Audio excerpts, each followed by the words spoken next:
Assalamualaikum warahmatullahi wabarakatuh. Bismillahirrahmanirrahim. Pengenalan zihar. Zihar bererti belakan, iaitu suami mengatakan kepada isterinya, "Kamu bagiku seperti belakan ibuku." Manakala makna zihar menurut syarak ialah tindakan suami menyerupakan isterinya dengan belakan ibunya atau mahram si suami dengan mana-mana bahagian anggota badannya atau bahagian yang haram dia melihatnya seperti perut, paha dan belakang.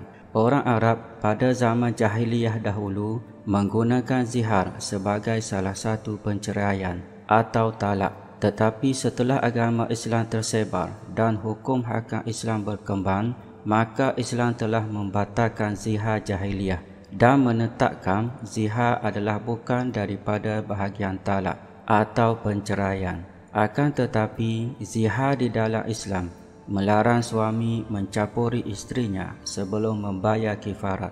Seterusnya, hukum zihar. Para ulama bersepakat mengatakan bahawa suami yang menziharkan isterinya hukumnya adalah haram dan berdosa besar. Ini berdasarkan firman Allah Subhanahu wa taala di dalam surah Al-Mujadalah ayat 2, iaitu yang bermaksud orang-orang yang menziharkan isterinya di antara kamu bukanlah isteri-isteri mereka itu ibu mereka.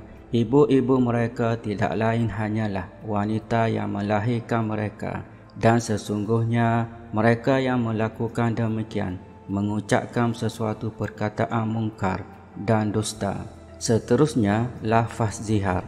Lafaz yang membawa maksud zihar ada dua, iaitu lafaz jelas dan lafaz kiasan atau kinayah. Yang pertama, lafaz yang jelas, seperti suami mengatakan kepada isterinya, "Kamu bagiku seperti belakan ibuku," atau "Kamu padaku seperti belakan ibuku." Ucapan ini jatuh zihar kepada isterinya walaupun suami itu mengucapkannya dengan niat atau tidak.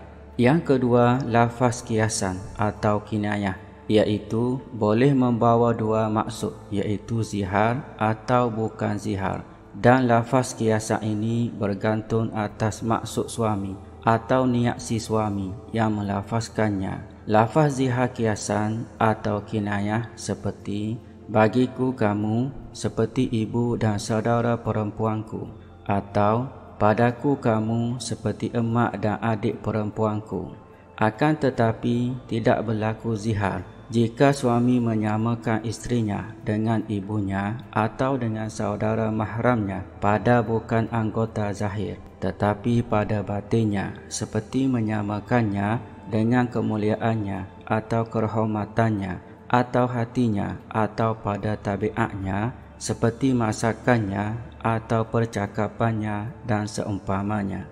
Seterusnya, rukun zihar. Rukun zihar ada 4, iaitu yang pertama, yang menziharkan, iaitu suami. Yang kedua, yang diziharkan, iaitu isteri. Yang ketiga, lafaz zihar yang digunakannya. Yang keempat, orang yang disamakan atau diserupakan dengannya, iaitu perempuan yang menjadi mahramnya, seperti ibunya atau mahramnya, dengan sebab nasab keturunan atau susuan atau seumpamanya. Seterusnya, syarat-syarat zihar. Di antara syarat-syarat zihar ialah yang pertama, suaminya yang mempunyai hak talak. Yang kedua, tidak sah zihar daripada kanak-kanak atau orang gila atau orang yang dipaksa. Yang ketiga, isteri yang berada di bawah hak milik suaminya, sekalipun isteri itu di dalam talak raj'i atau di dalam iddah. Yang keempat, tidak sah menziharkan isterinya yang sedang khulud, iaitu membayar tebus talak. Yang kelima, lafaz zihar yang jelas. Yang keenam, perempuan yang diserupakan adalah mahram suami dengan sebab nasab keturunan atau susuan atau seumpamanya. Seterusnya, akibat perbuatan zihar. Menurut hukum syarak, suami yang menziharkan isterinya wajib dikenakan hukum kifarat, iaitu yang pertama, memerdekakan seorang hamba yang mukmin. Yang kedua, jika tidak mampu, hendaklah berpuasa 2 bulan berturut-turut. Yang ketiga, jika tidak mampu berpuasa 2 bulan berturut-turut, maka hendaklah memberi makan kepada 60 orang miskin, iaitu secupak makanan asasi. Dalil kifarat zihar. Hadis Rasulullah sallallahu alaihi wasallam iaitu yang bermaksud Salman bin Sakhar Al-Ansari, salah seorang Bani Bayadah, menziharkan istrinya sehinggalah tiba bulan Ramadan. Ketika bulan Ramadan sampai, pada pertengahan bulan, ia telah menggauli istrinya pada malam hari. Kemudian ia datang kepada Rasulullah sallallahu alaihi wasallam dan menceritakan hal tersebut. Rasulullah sallallahu alaihi wasallam lalu bersabda kepadanya, "Merdekakanlah seorang hamba sahaya." Dia berkata, "Aku tidak mendapatkannya." Rasulullah sallallahu alaihi wasallam bersabda lagi, "Berpuasalah 2 bulan berturut-turut." Dia menjawab, "Aku tidak mampu." Rasulullah sallallahu alaihi wasallam bersabda lagi, "Berilah makan 60 orang miskin." Dia menjawab, "Aku juga tidak mampu." Lalu Rasulullah sallallahu alaihi wasallam bersabda kepada Farwah bin Amr, "Berilah 1 tandan tamar kepadanya." Ia bermaksud sebekas yang memuatkan 15 atau 16 gantang, supaya ia memberi makan kepada 60 orang miskin. Hadis riwayat Ahmad, Abu Daud, Tirmizi dan Ibnu Majah. Seterusnya, hukum-hukum yang berkaitan dengan zihar. Yang pertama, zihar tidak boleh dianggap sebagai talak, kerana zihar tidak memutuskan hubungan pernikahan suami isteri, manakala talak memutuskan hubungan pernikahan suami isteri. Yang kedua, jika suami itu menggauli istrinya yang diziharkan itu sebelum membayar kifarat, maka ia tidak boleh dihukumkan sebagai orang yang melakukan zina. Sebaliknya, perbuatan tersebut adalah haram, sebagaimana haramnya orang yang melakukan perzinaan.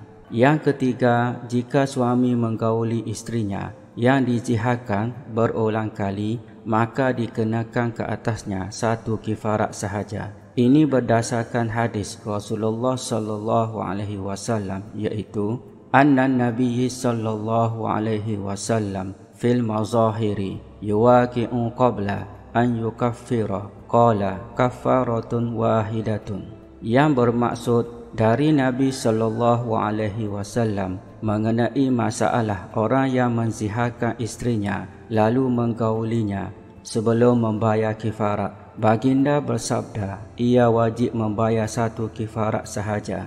Hadis riwayat Ibnu Majah. Yang keempat, jika suami berkata kepada istrinya, "Kamu haram kepadaku," dengan tidak berniat talak atau tidak berniat zihar atau tidak berniat untuk mengharamkan dirinya menggauli istrinya, maka hukum perkataan tersebut ada 2 pendapat, iaitu yang pertama, diwajibkan membayar kifarat seperti kifarat sumpah. Pendapat yang sah iaitu memerdekakan seorang hamba atau memberi makan atau memberi pakaian kepada 10 orang miskin, setiap seorang secupak makanan dan sehelai baju, atau hendaklah berpuasa 3 hari berturut-turut atau berselan hari. Yang kedua, dan tidak wajib membayar kifarat sumpah atau tidak ada hukum ke atasnya. Sekian, wallahu a'lam.